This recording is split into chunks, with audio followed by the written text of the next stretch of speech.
Hello friends, welcome to defence matrix.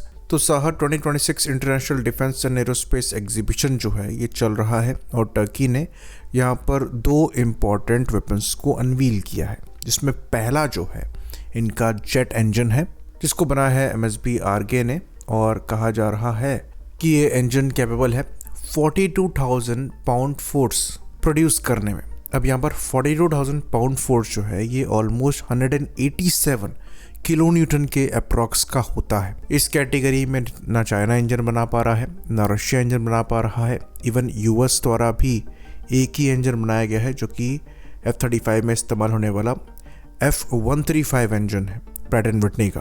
तो ऐसा नहीं है कि इससे पावरफुल इंजन रशिया द्वारा नहीं बनाए गए हैं। हम इस कैटेगरी की बात कर रहे हैं, यानी कि इस डायमेंशन में जिस तरीके का थ्रस्ट ये प्रोड्यूस कर रहा है, ये थ्रस्ट फिगर्स ना चाइनीज़ इंजन प्रोड्यूस करते हैं ना ही रशियन इंजन्स। इवन यहाँ पर जो इंजन शोकेस किया गया है ये लाइकली इंजन नहीं है, एक मॉडल है, क्योंकि यहाँ पर आपको कोई फेडेक कंट्रोल या फिर ECU बॉक्स नहीं दिखेगा।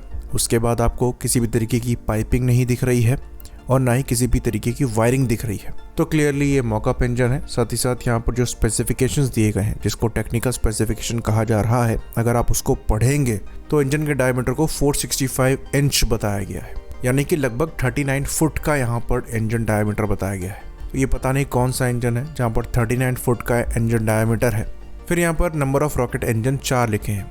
अब जेट इंजन में रॉकेट इंजन कहाँ से लग गया ये भी नहीं पता। तो अगर हम यहाँ पर बेनिफिट ऑफ डाउट देना चाहें तो यहाँ पर लाइकली ये कोई अवेलेबल इंजन नहीं है, ये इनका प्रोजेक्ट हो सकता है जिस पर ये काम कर रहे हों। और ये जो 465 इंच डायमीटर लिखा गया है, लाइकली ये 46.5 इंचेस हो। और अगर ये 46.5 इंच है तो ये सेंस बनाता है और ये प्रैट एंड विटनी के F-135 इंजन की कैटेगरी में आ जाएगा, क्योंकि वहाँ भी डायमीटर 46 इंचेस है। बाकी अगर आप इंजन को देखेंगे तो ये कुछ देखने में F-110 इंजन की तरह दिखता है, जो कि जनरल इलेक्ट्रिक द्वारा बनाए जाते हैं। ये सेम इंजन F-16 में इस्तेमाल होते हैं और जो टर्किश F-16 हैं उनमें लगते हैं। टर्की द्वारा इन इंजन्स की लोकल मैन्युफैक्चरिंग की जाती है, जो कि लाइसेंस के अंतर्गत है, और लाइकली वहाँ से टेक्नोलॉजी ली गई हो सकती है और उस कैटेगरी का ही ये इंजन बनाने का प्रयास कर रहे हैं। पर क्या ये इंजन एग्जिस्ट करता है? हमारे हिसाब से नहीं। इनके पास टेस्टिंग इंफ्रास्ट्रक्चर भी नहीं है उस कैटेगरी के इंजन्स को बनाने के लिए। तो ये इंजन कहाँ से बनाएंगे, इस पर सवाल है। हाँ, ये ऑन गोइंग प्रोजेक्ट हो सकता है, ये पूरी तरीके से एक्सेप्ट किया जा सकता है, लेकिन जो इनके मीडिया हाउसेस क्लेम कर रहे हैं कि ये इंजन डेवलप हो गया है, ऐसा नहीं है। तो अगर आप टर्की की साइड से सीरियस इंजन डेवलपमेंट एफर्ट की बात करेंगे तो ये इनका TF-35,000 इंजन होगा, जो कि 35,000 पाउंड फोर्स थ्रस्ट प्रोड्यूस करने में सक्षम होगा, जो कि अप्रॉक्सीमेटली 155 किलो न्यूटन होता है। और इसके लिए कहा जाता है कि single crystal turbine blade technology पर, high temperature resistance super alloy पर और एडवांस्ड थर्मल कोटिंग्स पर टर्की द्वारा काम किया जा रहा है। अनऑफिशियली ये भी कहा जाता है कि इनको मदद लाइकली ब्रिटेन से मिल रही है, क्योंकि यहाँ पर यूरोफाइटर टाइफून भी इनके द्वारा प्रिक्योर किए जा रहे हैं, और जो इनका कान प्रोग्राम है उसमें भी कई टेक्नोलॉजीज़ जो हैं ये ऐसा कहा जाता है कि BAE सिस्टम से अनऑफिशियली बोरो करी गई हैं। तो वो इनका ज़्यादा सीरियस एफर्ट है, बट अगेन वो भी एयरक्राफ्ट में लगने से कई साल दूर है और अभी टर्की को डिपेंड करना पड़ रहा है US पर और इनके GE F-110 इंजन पर ही, जो कि इनके F-16 में लगते हैं। इनके प्रोटोटाइप उन्हीं इंजन्स के साथ फ्लाई कर रहे हैं।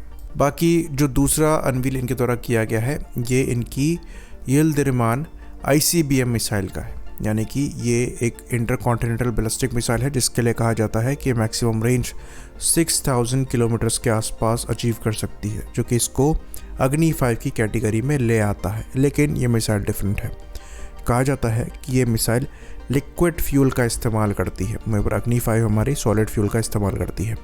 लिक्विड फ्यूल का इस्तेमाल करने के फ़ायदे ये हैं कि यहाँ पर जो 5000 किलोमीटर से 6000 किलोमीटर की रेंज क्लेम करी जा रही है वो तो आसानी से अचीव हो जाएगी, क्योंकि ज़्यादा बेटर होता है इनको कंट्रोल करना, लेकिन इनको स्टोर करने में परेशानी आएगी, क्योंकि आपको इनको फायर करने से पहले फ्यूल को भरना पड़ेगा। इसलिए दुनिया में ज़्यादातर जो कंट्रीज़ हैं वो सॉलिड फ्यूल्ड बैलिस्टिक मिसाइल्स की तरफ आगे बढ़ चुकी हैं, ताकि उनको क्विकली डिप्लॉय किया जा सके और स्टोर करने में परेशानी हो। इवन इंडिया भी पहले लिक्विड फ्यूल्ड पार्ड बैलिस्टिक मिसाइल्स पर डिपेंडेंट था, लेकिन अब हम पूरी तरीके से सॉलिड फ्यूल्ड पार्ड मिसाइल पर शिफ्ट हो चुके हैं। तो जो टर्किश मिसाइल है ये लिक्विड फ्यूल का इस्तेमाल करती है और कहा जाता है कि 3000 किलोग्राम तक का वॉरडी कैरी कर सकती है, जिसके हिसाब से जो रेंज है वो अफेक्ट होगी। तो टर्की द्वारा अभी तक इसका एक मौका भी दिखाया गया है। एक्चुअल टेस्ट फायरिंग जो है इसकी नहीं करी गई है, पर एक बड़ा अनवील है, ये टर्की की खुद की ICBM है। तो अभी इस पर और डिटेल में रिपोर्ट्स आना बाकी हैं, तो हम इसके बारे में ज़्यादा कुछ और नहीं बता सकते, पर इसका डेवलपमेंट देखना इंटरेस्टिंग होगा। आई होप इन्फॉर्मेशन यहाँ पर क्लियर रही हो। इसी बात पर इस वीडियो को हम ख़त्म करेंगे। लाइक करिए, सब्सक्राइब करिए। जय हिंद।